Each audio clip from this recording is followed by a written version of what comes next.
Yet again back to a thought. ഈ കടലും ഈ ആകാശവും വരുന്നൊരു കോമ്പിനേഷൻ അല്ലേ, അതൊരു വല്ലാത്ത ഒരു കോംബോ അല്ലേ. എന്തുമാത്രം ഹീലിംഗ് ഇതിന് തരാൻ പറ്റുമെന്നറിയാവോ.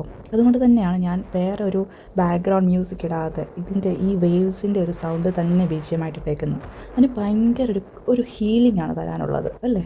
എൻ്റെ മനസ്സിൽ മിക്കവാറും വരുന്നൊരു തോട്ടാണ്, നമ്മൾ ഈ ലോകത്തിൽ ജസ്റ്റ് ഒരു വിസിറ്റർ അല്ലേ, ആ വിസിറ്റർ ഫോർ സം ഇയേഴ്സ്. ആ പറഞ്ഞതിൻ്റെ അർത്ഥം നമുക്ക് ആസ്പിറേഷനോ ഡ്രീംസോ വിഷസോ ഒന്നും ഉണ്ടാവരുതെന്നല്ല.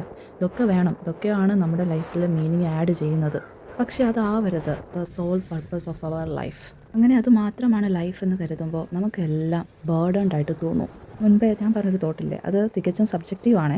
അപ്പോൾ ആ ഒരു തോട്ട്, അതായത് വിസിറ്റിംഗ് എന്നുള്ള തോട്ട് നമ്മുടെ മൈൻഡിലുണ്ടെങ്കിൽ നമ്മൾ എന്തിനും അതിന് വേണ്ടത്ര ഇമ്പോർട്ടൻസേ കൊടുക്കത്തുള്ളൂ. അതുമാത്രമല്ല, നമുക്ക് കിട്ടുന്ന എന്ത് കാര്യങ്ങളും നമ്മൾ സ്നേഹത്തോടെ തന്നെ ചെയ്യാനും തുടങ്ങും. So been visitors here, enjoy the time been here, and this is the thought.